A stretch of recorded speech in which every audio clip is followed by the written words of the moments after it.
de cuando Dios nos da una respuesta de sí, del no y no es tu tiempo. Entonces, pues me ha llevado ahora a hablar de la fe y para hacerlo breve, probablemente lo voy a tener que partir en dos o tres partes porque sí es muy extenso el hablar de la fe para que sea bien entendible lo que Dios nos quiere decir en su palabra acerca de la fe. En Hebreos 11:1 nos dice Dios que la fe es pues la certeza de lo que se espera, la convicción de lo que no se ve. Sabemos que para los creyentes, para los que estamos en Cristo, nuestra fe no depende de nosotros, sino de quién es Dios en nosotros, porque esto es un don espiritual, como lo dice Efesios 2:8, porque por gracia sois salvo por medio de la fe, y esto no de vosotros, pues es don de Dios. Y efectivamente, este don espiritual que es la fe, que Dios nos los pone en nuestros corazones, fue dado a través del Espíritu Santo porque hemos creído en el que murió por nosotros en la cruz para limpiar nuestros pecados. En ese momento que somos bautizados en el Espíritu Santo, recibimos ese don, recibimos varios dones, el don del arrepentimiento, que es uno, el don de la fe también lo recibimos. Entonces, ¿qué, qué pasa cuando ya hemos sido bautizados en el Espíritu Santo? Pues desde ese momento tenemos que caminar de la mano de Dios en espíritu, porque sabemos que Dios es espíritu.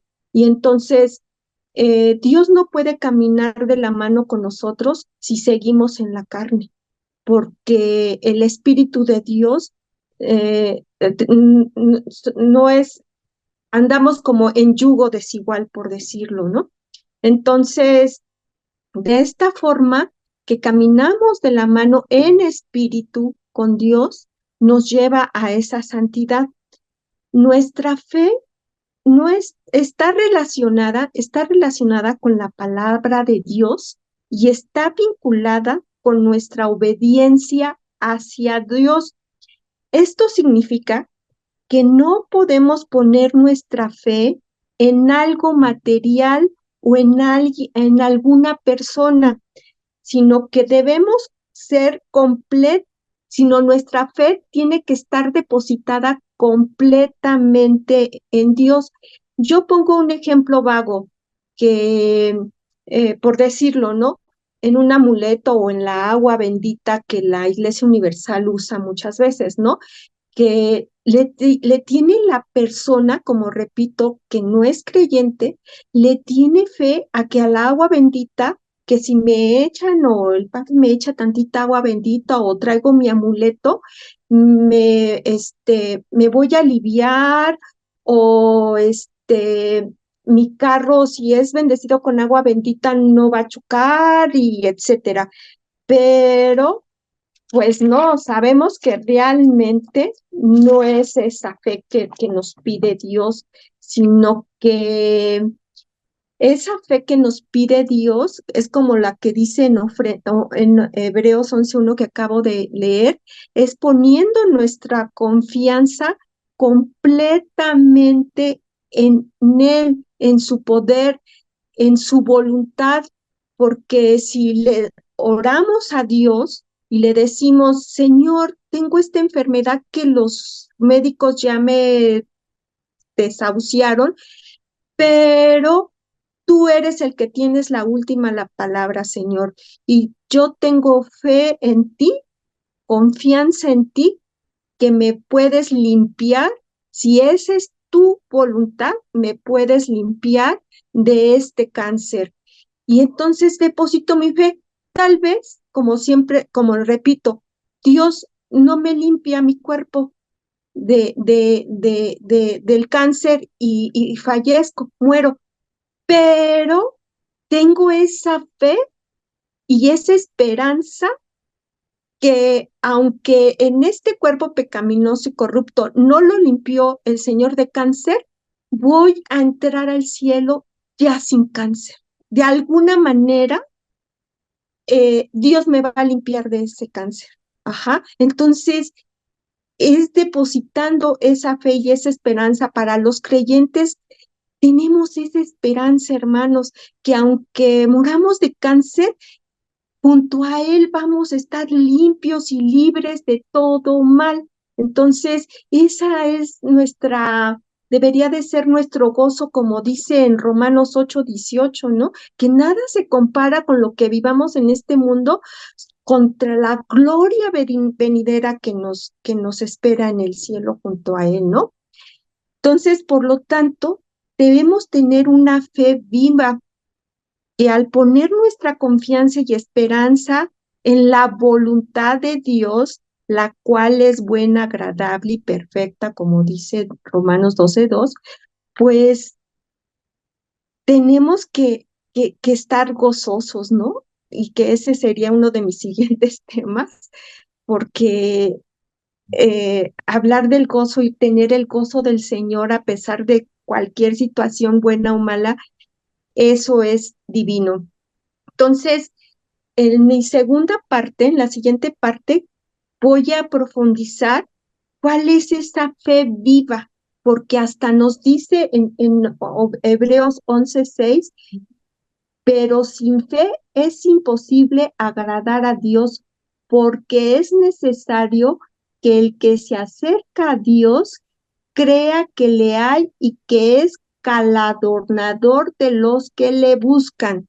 Entonces, para la siguiente parte voy a profundizar esto porque está divino, no se pierdan a esta misma hora, en este mismo Santicanal, la siguiente parte de lo que es la fe viva y cuál es la fe de obras de la fe viva, no las obras de la carne, pero lo vamos a explicar en la siguiente. Oremos. Padre eterno, Padre celestial, te damos las gracias por ese favor inmerecido de la salvación. Gracias por el don espiritual de la fe que nos depositaste en nuestros corazones para perdonarnos y acercarnos a ti en comunión con tu Espíritu Santo. Eres el gran yo soy y como tal te alabamos, te bendecimos, te honramos y te glorificamos en el santo nombre de tu Hijo. Amén. Bien. Gracias, hermana. Pues yo creo que también a eso podríamos agregar cuando todo el mundo unge con aceite, ¿no? Aunque la palabra dice que si alguien está enfermo, Llévenlo con los ancianos y te lo unjan con aceite. sería un tema de estudio, aparte de lo que estamos haciendo, y yo creo que valdría la pena, sería meritorio profundizar un poco a eso, a qué se refiere la palabra de Dios cuando dice ungir con aceite, etcétera, etcétera. Y que hable a Sin los embargo, ancianos de la pues lo que iglesia. sí podemos agregar rotundamente, lo que sí podemos afirmar rotundamente es que Jesús dijo más de una vez, tu fe te ha sanado. Entonces, nuevamente es por fe, también la sanación es por fe, o sea, pero del que la recibe. Obviamente también cuando nos referimos a eso, pues Jesús está hablando de la salvación, o sea, no tanto de la sanación del cuerpo físico. Bueno, continuamos con el estudio. Y queridos hermanos, en esta tarde entraremos ya a las profundidades de la revelación de que Jesucristo dio por medio de su Espíritu Santo al apóstol Pablo. Apóstol que no escatimó en dar su vida a la obra de Jesucristo. Ya como hemos leído, el apóstol Pablo comienza haciendo una recapitulación histórica del por qué los que le conocieron no le glorificaron. Y para ello debemos primero conocer quiénes le conocieron. O sea, El apóstol Pablo, cuando empieza esta carta de Romanos, recordemos que le está hablando a una iglesia que por fe fue edificada de aquellos que atestiguaron a los apóstoles cuando, hablando en lenguas, todas las personas que estaban alrededor escuchaban la palabra que tenían de Dios en su propio idioma y que inclusive los acusaron de estar llenos de mosto, a lo cual Pedro dijo, estos no están llenos de mosto, pues es la hora tercera. Ok, entonces Pablo empieza a dirigirse a ellos de una forma contundente y primero enmarca la situación en que todo está creciendo. Pero para nosotros, materia de estudio, vamos a ver que en esta primera parte, Pablo está diciendo que a los que le conocieron no le glorificaron. Entonces, para poder ilustrar todo esto, empecemos dando lectura. Yo voy a dar lectura para que podamos entrar de fondo a este tema. Acompáñenme a Romanos 14, al Romanos 1. Vamos a leer el verso 14, 23 y les voy a dar un complemento con el verso 32. Y dice de la siguiente manera: a griegos y a no griegos, a sabios y a no sabios soy deudor. Así que, en cuanto a mí, pronto estoy a anunciaros el Evangelio también a vosotros que estáis en Roma, porque no me avergüenzo del Evangelio, porque es poder de Dios para salvación a todo aquel que cree, al judío primeramente y también al griego. Porque en el Evangelio la justicia de Dios se revela por fe y para fe. Como está escrito, mas el justo por la fe vivirá. Verso 18, porque la ira de Dios se revela desde el cielo contra toda impiedad e injusticia de los hombres que detienen con justicia la verdad. Porque lo que de Dios se conoce les es manifiesto, pues Dios se los manifestó, porque las cosas invisibles de Él, su eterno poder y deidad, se hacen claramente visibles desde la creación del mundo, siendo entidades por medio de las cosas hechas, de modo que no tienen excusa, pues habiendo conocido a Dios, no le glorificaron como a Dios, ni le dieron gracias, sino que se envanecieron en sus razonamientos, y su necio corazón fue entenebrecido.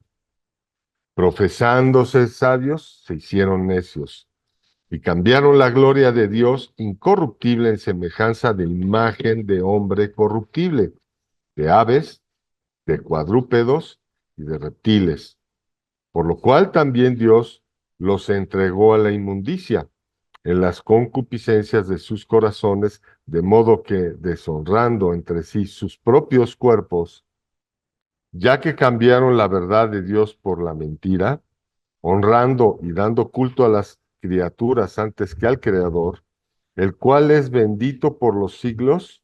Amén. Por esto Dios los entregó a pasiones vergonzosas, pues aún sus mujeres cambiaron el uso natural por el que es contra natura. Y de igual modo también los hombres, dejando el uso natural de la mujer, se encendieron en sus lascivias unos con otros, cometiendo hechos vergonzosos, hombres con hombres, y recibiendo en sí mismos la retribución debida a su extravío. Y como ellos no aprobaron tener en cuenta a Dios, Dios los entregó a una mente reprobada para hacer cosas que no convienen. Aquí lo vamos a poner en pausa tantito y vamos a ver aquí esta introducción fuertísima. Y quiero que profundicemos un poco en el contexto, porque sí les voy a decir algo. Cuando Pablo escribió esta carta, pues todas las personas que le estaban escuchando en ese momento sabían lo que estaban pasando. Ellos tenían cerca a los egipcios, a los asirios, a los babilónicos, tenían muy claramente, a los romanos, tenían muy claramente lo que esas culturas manifestaban. Y como Pablo lo dijo, ¿no? Pablo lo dice, dejando a Dios de lado, empiezan a dar culto a aves, a hombres hechos por manos de hombres, a criaturas, etcétera, etcétera, etcétera. Entonces hacen a un lado a Dios y empiezan a adorar a la creación de Dios. Y de esta manera Pablo empieza haciendo esta recapitulación histórica del por qué, ¿no? De por qué los que le conocieron no le glorificaron y para ello vamos a centrarnos un poco y a meternos y a enumerar quienes no le conocieron. Piensen tantito en este momento desde el punto de vista de Pablo, quienes le conocieron a Dios y no le glorificaron. Para todos los que tienen ya estudios profundos de la palabra de Dios, pues le podrá ser muy evidente quienes conocieron a Dios y quienes no le glorificaron. Pero nosotros vamos a hacer una pequeña escalada, donde vamos a ver en primer lugar quiénes no le glorificaron y sí le conocieron. Y vamos a tomar a los más relevantes. En primer lugar, tenemos toda la descendencia de Caín, también tenemos a los egipcios, a los babilónicos, pero más allá de ellos, tenemos a los descendientes de Ismael y a los descendientes de Isaac. Hemos estado con este tema ya muy profundo desde hace tiempo que hicimos tres temas de esto, y esto no es la excepción. Y vamos a ver que en la descendencia de Ismael y en la descendencia de Isaac se centra dos de los personajes en donde recae más peso de no haber glorificado a Dios. Entonces, en estas dos descendencias es donde vemos la promesa de Dios que inicia. Y es ahí donde nuestro Creador da testimonio y el testimonio más grande de quién es Él. Porque ahí, en estos dos hermanos, tanto de Ismael como de Isaac, Dios da testimonio de que es un Dios que salva, que es un Dios que no pide el sacrificio de hombres, sino más bien, Él es un Dios que provee el sacrificio para la salvación del hombre y para la recuperación de toda su creación. Los hijos de Abraham, hasta el día de hoy, son protagonistas y antagonistas en la obra de Dios, pues ellos más que nadie conocieron de su padre Abraham a Dios. Veamos entonces, antes de entender a profundidad, que las dos descendencias son los que más testimonio recibieron de quién es el verdadero Dios. Entonces debemos de saber que hace mucho tiempo atrás, de que Pablo dijera estas palabras, Dios declaró que no iba a contender su espíritu por siempre con el hombre. Génesis 6:3, y dijo Jehová, no contenderá mi espíritu contra el hombre para siempre, porque ciertamente él es carne. En Génesis 6:5, y vio Jehová que la maldad del hombre era mucha en la tierra. Génesis 8:21, el intento del corazón del hombre es malo desde su juventud. ¿Por qué les estoy citando todo esto? Porque en esa parte del Génesis ya habían pasado muchas cosas, ya habían antecedido muchísimas cosas, y era un punto donde Dios vio cómo creció la maldad del hombre. Esa es la naturaleza del pecado que tenemos todos. ¿Creen que ha cambiado a nuestras fechas? De ninguna manera. Y lo van a entender porque solo hay una persona que puede hacernos dar ese cambio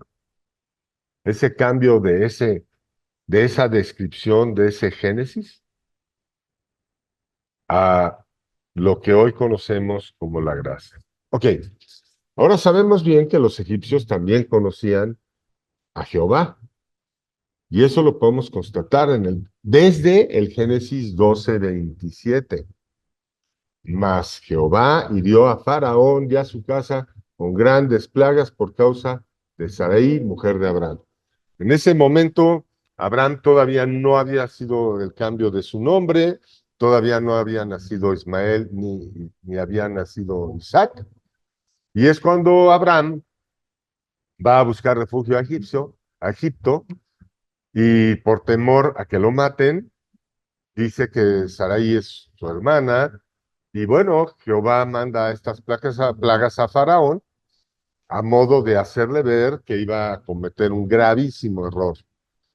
Entonces, ya vemos un antecedente de que toda la genealogía, la cultura egipcia sabían de Dios. Entonces, a esto podemos sumarle muchos otros acontecimientos, de entre los cuales estaría la salida del pueblo de Egipto. Cuando Dios saca al pueblo de Egipto y abre el mar. Y ahí mismo también podemos adjudicar que en aquel tiempo ya había nacido Isaac, ya había nacido Ismael, ya había tenido Isaac hijos, y bueno, habían llegado ya las cosas al nacimiento de Moisés, etcétera, etcétera, etcétera. Dicho sea de paso, para el pueblo judío hay más carga que para la descendencia de Ismael. Y estamos hablando de lo que dice Pablo en sus palabras, que habiéndole conocido, no le glorificaron como a Dios.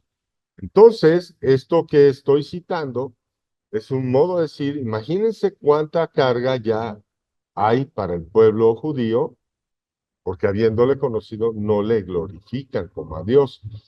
Y ya que al ser ellos provenientes del hijo de la promesa, Isaac, y aunado con ello que Dios se les manifestó de diferentes formas y les habló de muchas maneras, pues no le glorificaron como a Dios, ellos tampoco. Y eso es a lo que está haciendo referencia Pablo. Pero no crean con esto también que está dejando de lado a la descendencia de Ismael. La descendencia de Ismael no tiene una carga más ligera, pues su peso es mayúsculo. Analícenlo tantito, en el sentido de que no solo no glorificaron a Dios, sino que se levantaron en contra de Él y de todo lo que su creación representa. Pues a diferencia de los descendientes de Isaac, que rechazaron a Cristo, ellos no solo le rechazaron, sino que levantaron un falso Mesías por encima de nuestro Señor Jesucristo. O sea, esto está ya de locos. Por un lado, pues, el pueblo, la ascendencia de Isaac, rechaza a Cristo. Ok, lo rechaza y ellos están a la esperanza de que va a venir un Mesías. Pero la descendencia de Ismael, yo creo que entremezclado con ese antigua disputa que llevan con la descendencia de Isaac, por ver quién es la descendencia del hijo de la promesa, fíjense lo que están peleando. Están peleando diciendo, no, nosotros somos la descendencia de la promesa, no nosotros, no nosotros. Cuando la palabra de Dios lo dice claramente quién es quién. Entonces, si escrito está quién es uno y quién es el otro, no veo yo por qué seguir en eso. Pero Pablo nos da esa explicación diciéndonos que los entrega a una mente reprobada, ¿no? Y nosotros en este estudio estamos haciendo alusión de todas estas cosas a modo de confirmación de que pues, sí hay algunas señales de que obra una mente reprobada, no solo en ellos, aquí también vamos a demostrar que obra una mente reprobada en todos nosotros de antes de haber conocido a Jesús. Y esto lo vamos a ver más adelante. De manera que, bueno, esta descendencia de Ismael ay Dios mío, ¿qué traigo con las R's? De manera de que esta descendencia de Ismael se autoproclamaron ser la justicia de Dios. Ahora bien, Pablo, por todo ello, da esta introducción, no solo con motivos de conciencia y de arrepentimiento, o sea, él busca que se arrepientan, sí, busca hacer conciencia a todos nosotros, como nosotros lo estamos tratando de hacer, que tengamos esa conciencia de lo que escrito está en la palabra, y no tapándonos, porque yo les voy a comentar algo, ¿no? Tapando la debilidad de nuestra carne y haciéndonos de la vista gorda, fingiendo que el pecado no ha obrado un mal en nosotros, eso no nos va a ayudar en nada. Entonces Pablo lo hace para dejarnos ver claramente que detrás de no tomar en cuenta a Dios, después de haberle conocido, hay una promesa. Tenemos una promesa muy grande que está aquí manifestada en esta parte de la introducción de Romanos. Y esta promesa dice así, que Dios, si no lo tomas en cuenta, después de haberlo conocido, te va a entregar a una mente reprobada. Está en el verso 28. Una mente reprobada para hacer cosas que no convienen. Y yo podría agregar una mente reprobada para hacer cosas vergonzosas. Y si ustedes ven en el verso 29, el verso 30, el verso 31, hay una lista de cosas vergonzosas o de cosas que no convienen que el hombre que no toma en cuenta a Dios realiza. Y díganme ustedes si no es vergonzoso el adulterio. Díganme si no es vergonzoso matar. ¿O acaso no es vergonzoso engañar? ¿O no es vergonzoso inventar males? Y yo entiendo que no, que nuestra carne, que nuestra naturaleza de pecado, pues no solo es difícil no hacerlo, y no con esto estoy justificando ninguna de estas cosas, sino estoy tratando de manifestarles y hacerles a todos los que nos ven y a los que estamos aquí, reconocer que así venimos. Y el más alto de todos sus finales y la cosa más vergonzosa a la que nuestra naturaleza de pecado nos arroja es a aborrecer a Dios. Y ahí vemos que se levantan ateos, y ahí vemos que se levantan marxistas, y ahí vemos que se levantan filosofías y filosofías para justificar y tapar su vergüenza por haber aborrecido a Dios, empiezan a inventar, creo yo, de ahí surgen tantas y tantas formas de pensamiento, para cuadrar entre lo que sienten en su interior contra lo que está pasando en el exterior, pero ese no es el tema de ahorita, porque no solo se hacen todas estas cosas, sino que los que están en esa situación o los que estuvimos en esa situación, pensando en que ya Cristo nos redimió, todos ellos se complacen con las quienes las practican. Así también Pablo lo expone aquí. Entonces vemos que estas personas hacen hechos vergonzosos, cosas que no aprovechen y que también se complacen en quienes los practican. De ahí que hay personas que se ponen de acuerdo para hacer males, personas que se ponen de acuerdo para mentir, personas que se ponen de acuerdo para hacer todos estos actos que está describiendo Pablo ahí. Pero para que esto quede más claro, debemos también aceptar que todos los que han sido salvos por nuestro Señor Jesucristo han sido rescatados de esta mente reprobada, de estos hechos vergonzosos. O sea, yo no puedo creer que alguien levante la mano si aquí hay alguno que no haya hecho alguno de estos hechos vergonzosos. Y que levante la mano sin ningún problema. Aquí, es más, le dedicamos unos aplausos y ahorita lo canonizamos. Porque sí, yo no puedo creer que exista una persona que no haya hecho alguno de estos hechos. De joven, de chavo, no sé cuándo haya llegado Cristo a tu vida, pero antes de haber llegado Cristo a tu vida, seguro te aventaste alguno de todos estos.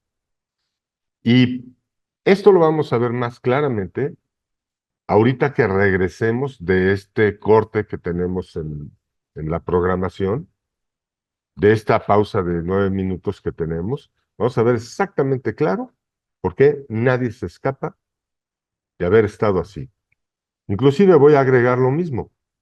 Saraí, de quien hablamos, que Abraham negó ser su esposo para que no lo mate Faraón, Saraí, siendo Saraí, hizo que su marido se acostara con su esclava. Pero Saraí, siendo Sara, concibió a Isaac como hijo de la promesa de Dios para salvación de todos nosotros. Sara, siendo Saraí, arrojó a Agar al desierto para que muriera Ismael. Pero Dios encaminó eso a bien para demostrar que no quiere sacrificio de nadie, por más insensato o inmundo que haya sido tu inicio, tu principio. A Dios no le importa cómo es tu principio, le importa lo que Él va a hacer contigo hasta el final. Y vemos que entonces Dios salva a Ismael de su muerte y hace brotar agua. O sea, ve a Agar, levanta la mirada y ve el agua. Y asimismo pone a prueba Dios a Abraham, ya no siendo Abraham, sino siendo Abraham, lo pone a prueba, porque, porque también Abraham tiene lo suyito. Abraham, siendo Abraham, se acostó con la esclava, pero Abraham, siendo Abraham, llevó a su hijo para sacrificarlo por fe. Y por fe, Dios encaminó esa fe a bien para demostrarnos a todos nosotros que Él no quiere el sacrificio de nadie. Así como no quería el sacrificio de Ismael, tampoco quería el sacrificio de Isaac. Lo detiene y Dios provee el sacrificio en ese momento. Y es así como Dios en ese momento da testimonio de quién es Él. Este es el Dios que escribió la Biblia. Este es el Dios que mandó a su Hijo unigénito para que todo el que crea en Él no se pierda, mas tenga vida eterna.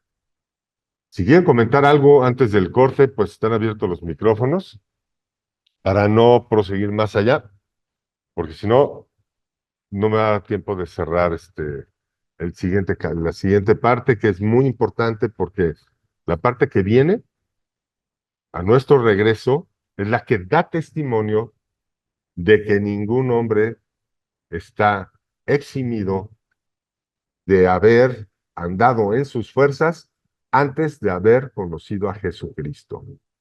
Todos, sin excepción alguna, tuvieron que haber andado en su carne antes de conocer al Dios que salva y a su Hijo Jesucristo, que es el propiciador de esa salvación. Pues adelante si quieren comentar algo. Maestro, incluso aún siendo creyentes, seguimos fallando, ¿no? En la carne, o sea, no existe la mentirita chiquita, la mentirita blanca o piadosa, no lo sé cómo se llame, pero aún así seguimos, pero eso no significa que porque seguimos pecando aún ya recibido a Cristo, perdamos nuestra salvación, como usted dijo al inicio, ¿no? Bueno, Porque no es por obra. lo que pasa aquí en una situación es esta. La salvación es la influencia de Jesucristo en nosotros, que Él va perfeccionándonos. Su Jesucristo es el que nos santifica a nosotros. O sea, nosotros vamos a llegar a la muerte y no vamos a llegar perfectos, sin errores, sino que Cristo va a decir, yo ya pagué por Él. Es lo que Él va a decir, ¿no? Cristo va a decir, yo ya pagué por Él. Los que no le hayan recibido, Jesús va a decir, bueno, yo no pagué por Él. A Él sí cóbrale. ¿Y cuál es la paga del pecado? La muerte. La muerte. Así declaro, por este sí pagué, pero por este yo no pagué, porque a mí no me recibió. Entonces sí vamos a ir fallando, pero yo les voy a decir una cosa, el cristiano se levanta y es perfeccionado porque un día se da cuenta que no está cometiendo los mismos errores. Vemos también que el apóstol Pablo no es la excepción a esto que estamos comentando, ¿no? ¿Y qué es lo que estamos comentando? Que no existe una sola persona que antes de Cristo no haya sido presa de los deseos de su carne contaminada de pecado y que no hay una sola persona que antes de Cristo no haya hecho todas estas transgresiones o al menos algunas de ellas, ¿no? Unos más, unos menos, etcétera. Algunos habrán llegado a extremos más largos.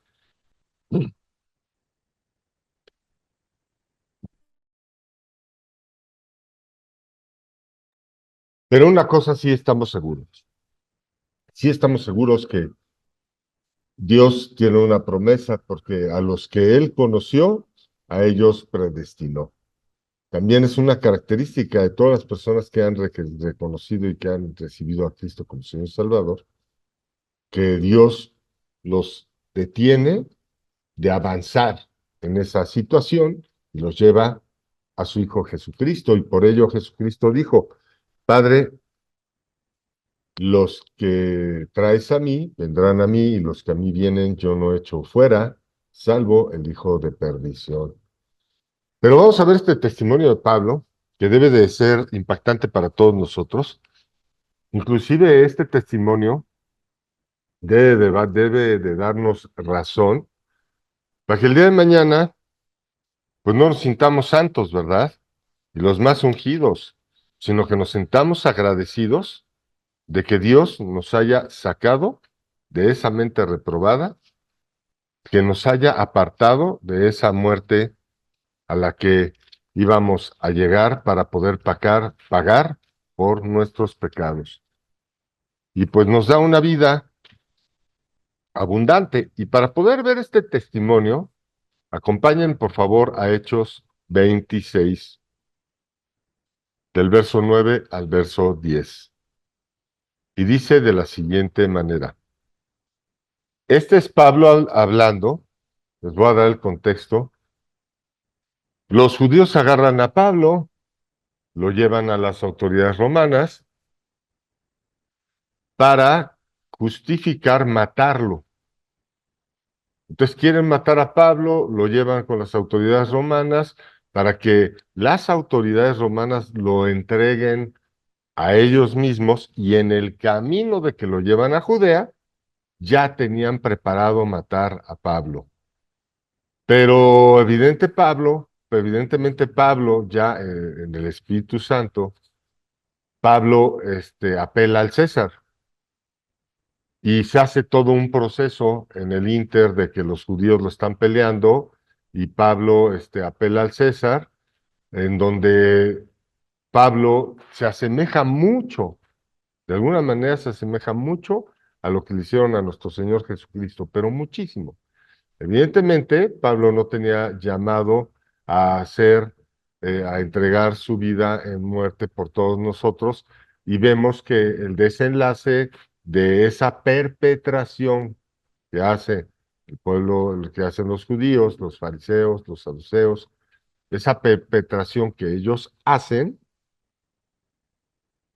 no tiene el mismo desenlace, tiene un desenlace diferente y Dios lo encamina a bien para dar testimonio de todo esto y más de lo que vamos a leer.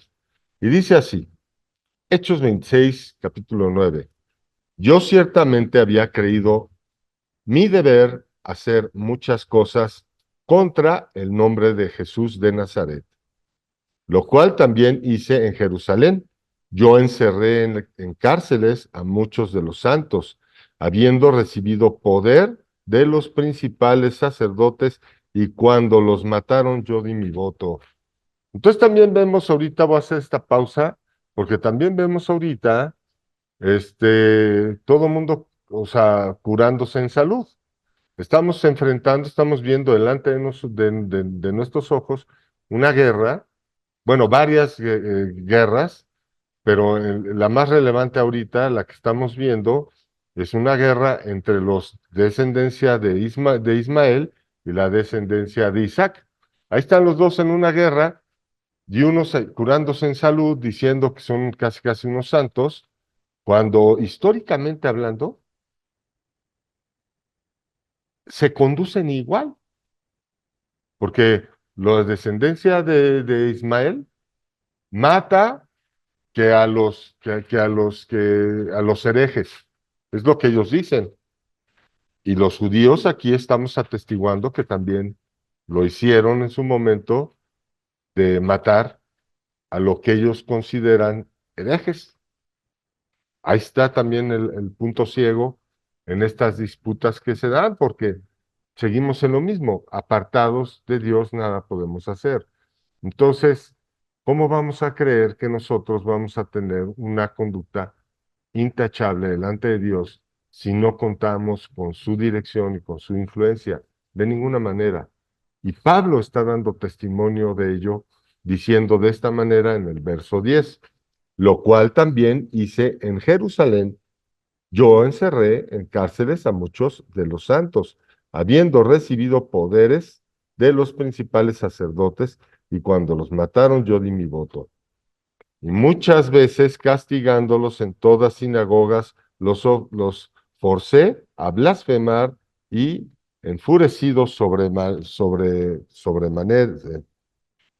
sobremanera contra ellos, los perseguí hasta las ciudades extranjeras. Entonces vean que Pablo participó de esa mente reprobada, de esa situación en donde pues él también hizo lo mismo que todos. Pero hoy sabemos que ese mismo Pablo, después de Cristo, es el que ha contribuido a llevar el Evangelio a los gentiles y en ayudar a edificar al cuerpo de Cristo y a la iglesia a través de sus epístolas. ¿Cómo podemos entender? ¿En qué mente podemos entender una persona que haya matado a todos los discípulos, que haya perseguido al cuerpo de Cristo, que haya matado, después de Cristo, se convierte en edificador del cuerpo de Cristo? Entonces, Pablo, siendo Saulo antes de Cristo, era perseguidor de la iglesia. Y Saulo, siendo Pablo después de Cristo, se convierte en edificador de la iglesia. Vemos que conocer a Jesús forma en nosotros un cambio de conducta, un cambio de carácter, en donde algo sobrenatural pasa en nosotros, donde ya no hacemos las mismas cosas, sino vamos en el sentido opuesto. Entonces Pablo, perseguidor de la iglesia, conoce a Cristo, viene el arrepentimiento, que es un cambio de conducta de 360 grados, y ahora es edificador de la iglesia. Y sigue adelante en este mismo capítulo, en el verso 15, describe Pablo su encuentro con Cristo. Y mis queridos hermanos, yo les quiero decir a todos que todos hemos tenido un encuentro de Cristo, y que sin ese encuentro de Cristo, de verdad te digo que no nacerás de nuevo. Es por ese encuentro de Cristo que nosotros nacimos de nuevo. Y por ese encuentro y por nosotros recibirle, somos bautizados en el Espíritu. Y dice así, verso 15. Yo entonces dije, ¿quién eres, Señor? Y el Señor dijo, yo soy Jesús a quien tú persigues. Verso 16. Pero levántate y ponte sobre tus pies, porque para esto he aparecido a ti, para ponerte por ministro y testigo de las cosas que has visto y de aquellas en que me apareceré a ti, librándote de tu pueblo y de los gentiles, a quienes ahora te envío, para que abra sus ojos, para que se conviertan de las tinieblas a la luz y de la potestad de Satanás a Dios, para que reciban por la fe que es en mí perdón de pecados y herencia entre los santificados. Hermanos, de verdad les digo que está súper claramente que Cristo hace algo que nadie más en la historia del mundo ha hecho. Es el único que nos lleva de vivir haciendo el pecado a vivir dejando el pecado. Es el único que a través de la historia hasta el mundo lo reconoció diciendo antes de Cristo, después de Cristo. El año 100 antes de Cristo, el año 100 después de Cristo.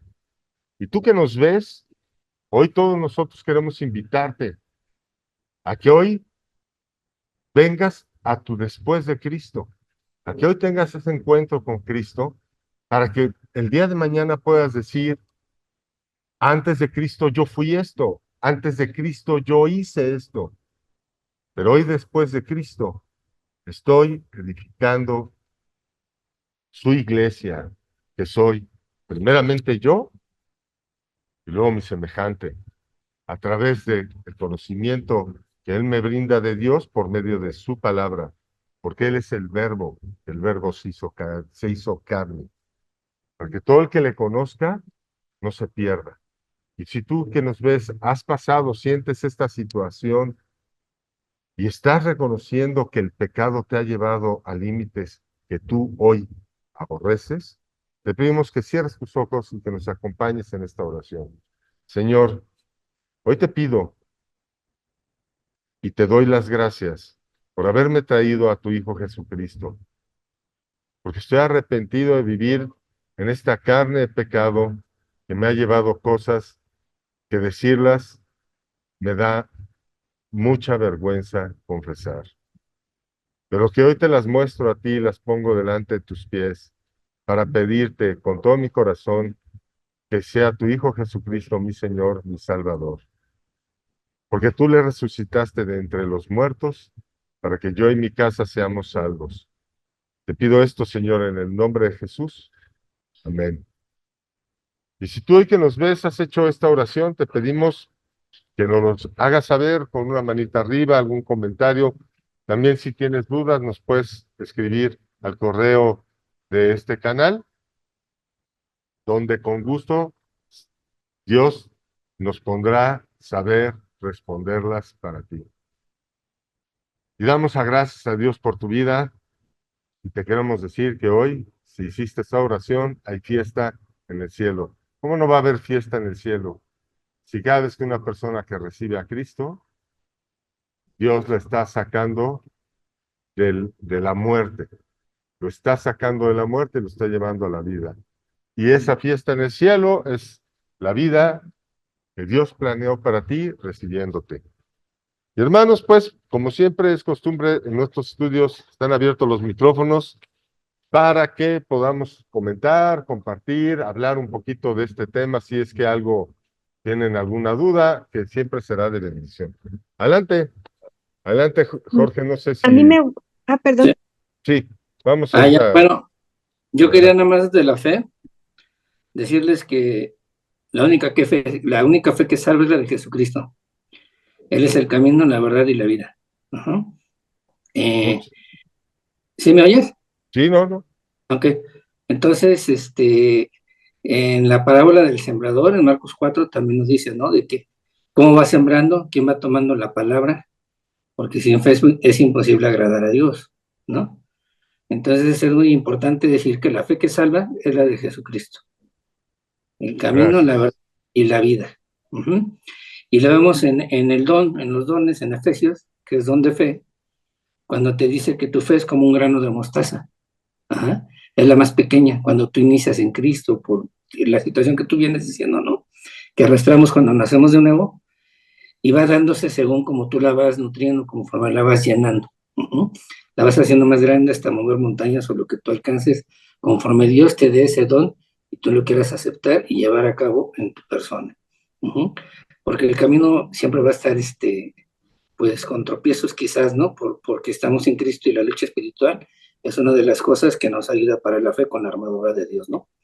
Es lo que te quería comentar. Muchas gracias, Jorge.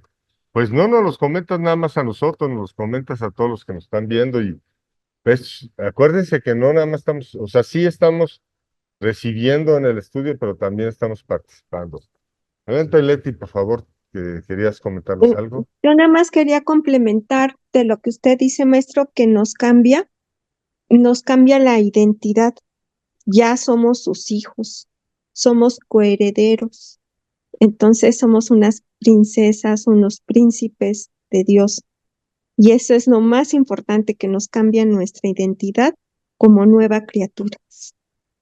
Y bueno, cabe mencionar ahorita que lo vas a decir, porque algunos que nos verán van a decir lo que siempre todo el mundo dice, sí nos cambia la vida, pero no para hacer cosas malas. Y yo voy a agregar algo. No, Si no dije verdad, vida, no, identidad.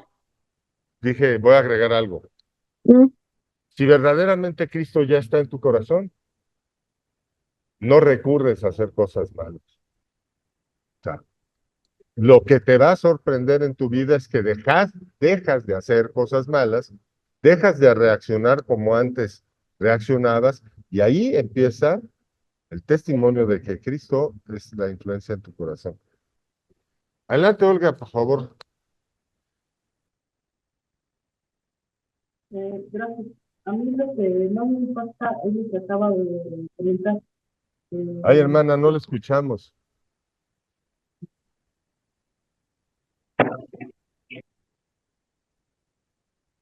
¿Nos puede repetir?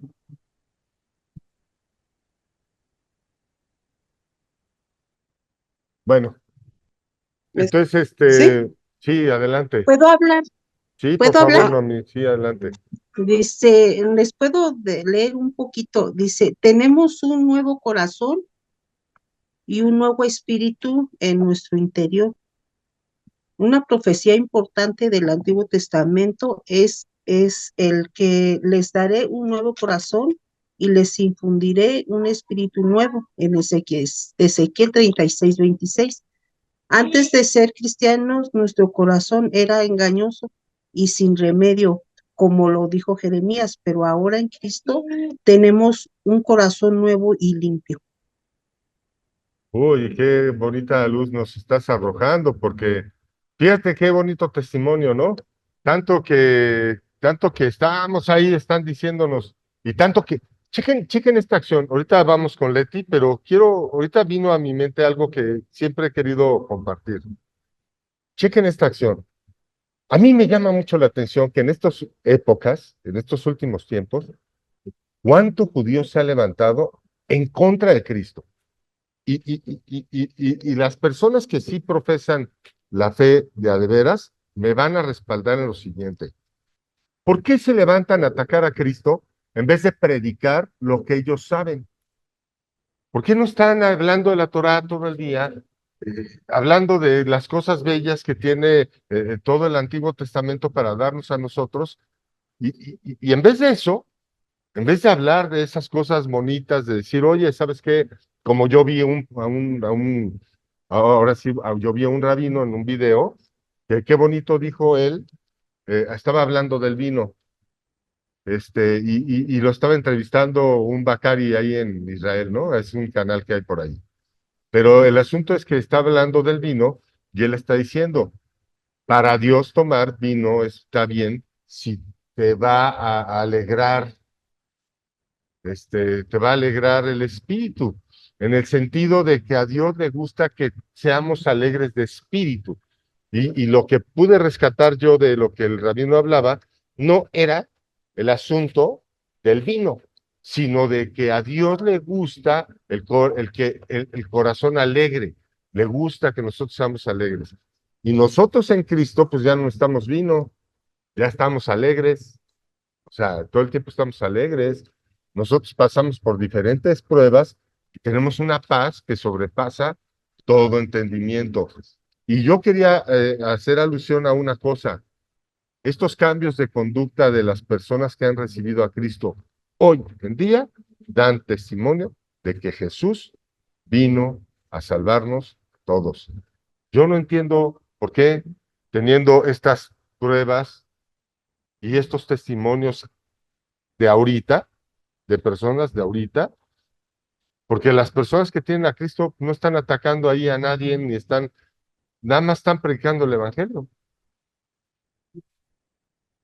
Entonces, yo no entiendo, teniendo estos testimonios, por qué no se han tomado el tiempo de estudiar todo lo que Pablo dijo al respecto de Jesús, de los evangelios y todo lo que él enfrentó para dar testimonio de que Jesucristo era el Mesías. O sea, ¿cómo es posible que una persona, siendo judío, siendo uno de los rabinos más instruidos de aquella época, perseguidor de la iglesia, de la noche a la mañana, se ponga a edificar a la iglesia y peor aún, exponiéndose a la muerte?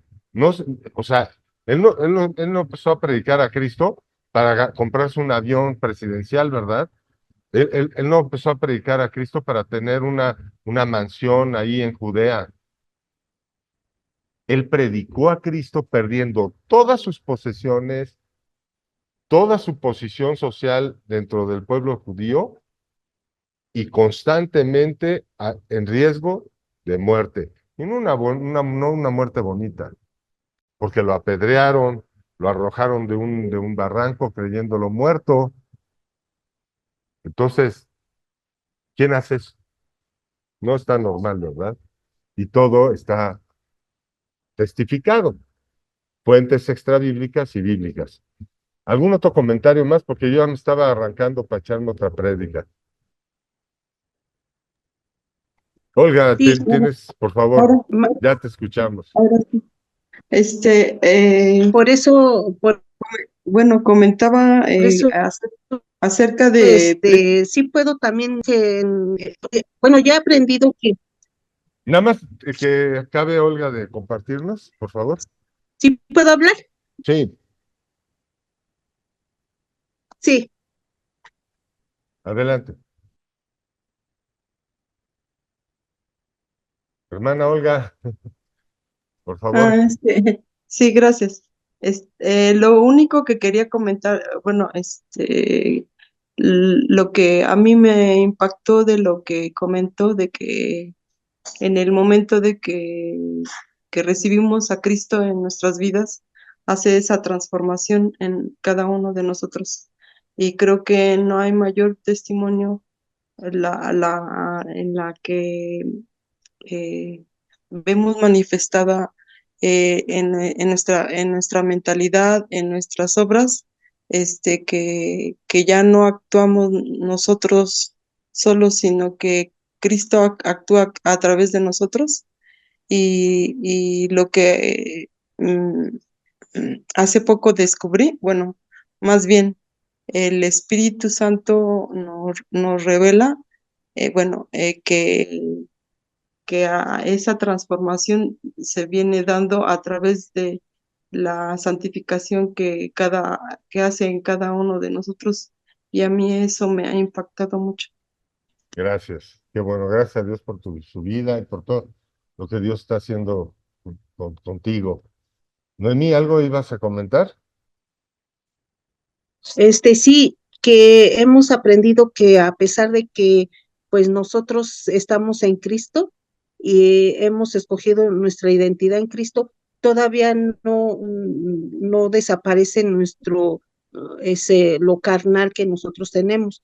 Entonces, por eso es que nosotros continuamente tenemos que estar en el Espíritu Santo para dejarnos llevar por el Espíritu Santo y no por la carne, porque aún somos todavía carnales. No quiere decir que aunque hayamos recibido a Cristo, ya no vamos a dejar de pecar, ¿no? Porque somos todavía, somos carnales, ¿no? Entonces, eso, o sea, hemos aprendido que si nosotros tenemos al Espíritu Santo, nos dejamos llevar por el Espíritu Santo, siempre vamos a estar en continua renovación en nuestra identidad en Cristo, Renovación es la porque palabra, renovación es la palabra. ajá, entonces, para ya no pecar en nuestros cuerpos. Entonces, por eso es que tenemos que estar continuamente en oración y con el Espíritu Santo para no caer en los pecados de nuestro cuerpo, porque pues aún todavía vivimos aquí y somos carnales. Y entonces hay que dejarnos llevar por nuestro cuerpo espiritual. Bueno, eso es lo que he Mira, aprendido ahora en... yo te complementaría y te diría lo siguiente, lo digo a todos. Hay que tomar en cuenta esto. Lo que realmente siento yo que nos pasa a nosotros es que vamos descubriendo áreas en donde aún no hemos dejado que Dios gobierne. Hay áreas en nuestra vida donde nosotros seguimos teniendo el control. Entonces creemos que es de sopetón, ¿no? Y no es cierto, porque Dios quiere que nosotros vayamos cambiando, pero por la renovación de nuestro entendimiento, que vayamos creciendo en el conocimiento de su palabra para que la palabra nos vaya limpiando, y por eso Jesús dice, es un río, correrán de ti ríos de agua viva. Entonces algún pastor alguna vez me dijo, es como si estuvieras conectado a la cañería antes de Cristo, y ya en Cristo te conectas a la fuente de agua viva, donde ella tiene que estar fluyendo en tu constante contacto con la palabra de Dios, para que esa agua fluya, fluya, fluya y vaya limpiando esa cañería. Y dicho de otra manera, vamos viendo en la práctica que a pesar de que recibimos a Cristo, le pedimos que sea nuestro Señor y Salvador. ¿Qué significa que sea nuestro Señor? Que ya tenemos a quien, que ya no nos mandamos solos, que tenemos a alguien que nos manda y nos gobierna. Sin embargo, en donde se manifiesta la paciencia de Dios, como dice la palabra, tardo para la ira, es que a pesar de que ya hemos cedido el control, que hemos agarrado el libre albedrío, le dijimos a Jesús, tómalo, yo no lo quiero, quiero que tú seas mi Señor y mi Salvador, que tú me gobiernes. A pesar de ello, en algunas áreas de nuestra vida, nos vamos dando cuenta que aún seguimos gobernando nosotros.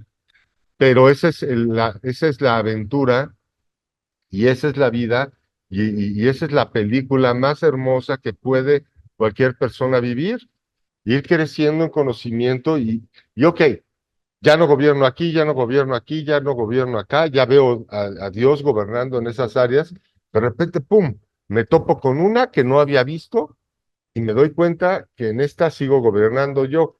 Me arrepiento, se la cedo. Y ya hay otra área en donde que puedo sumar a mi costalito de lugares donde yo ya no gobierno. Y luego me vuelvo a topar con otra y la vuelvo a ceder. Y esa es la oración continua del justo, ¿no?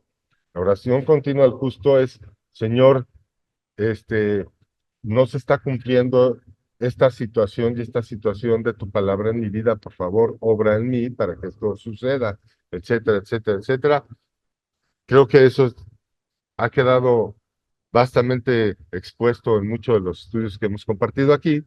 No está de más mencionarlo para que ya vayan entendiendo que una vez recibiendo a Cristo, como Pablo decía, no que ya lo haya alcanzado, sino que me extiendo a la meta. O sea, Pablo mismo está diciendo, yo no he alcanzado esa total rendición a Dios como yo quisiera, como Cristo fue. Cristo era obediente y decía, aprendan de mí que soy manso y humilde. Entonces, ¿qué está diciendo Pablo? Pablo está diciendo, yo no he alcanzado esa obediencia que nuestro Señor Jesucristo nos vino a dar testimonio. Pero me extiendo hacia adelante, prosiguiendo a la meta.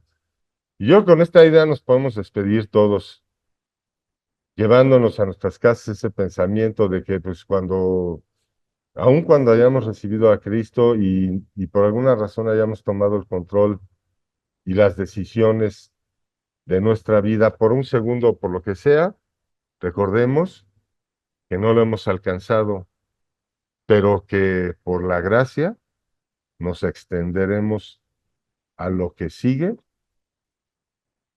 poniendo nuestra mirada en la meta, que es alcanzar a reflejar el amor ágape reflejado en nuestro Señor Jesucristo y así como lo diseñó Dios el Padre. Bueno, pues si no tiene alguna otra cosa más, pues para despedirnos del programa, que tengan muy bonita noche, lo que queda de la noche, y pues estaremos viéndonos el domingo y voy a hacer una oración para despedirnos. Gracias, Señor, por este tiempo que nos diste, por todo lo que nos revelaste y hablaste a nuestro corazón, para que firmemente sea puesto como semilla y dé su fruto a su tiempo, para que todo el mundo pueda ver ese testimonio de que lo que hablas a nosotros se refleja en nuestras vidas y que con ello puedan afirmar su fe para recibir a Cristo como Señor y Salvador. Te pedimos que nos guardes de regreso a casa, a los que estén fuera, y que a los que estamos en casa, por favor, los guardes de todo mal y los reserves de toda enfermedad y lucha. Te lo pedimos en el nombre de Jesús. Amén. Bueno, pues nos vemos el próximo miércoles. Que estén muy bien. Gracias a Dios por sus vidas. Nos vemos. Hasta luego. Gracias.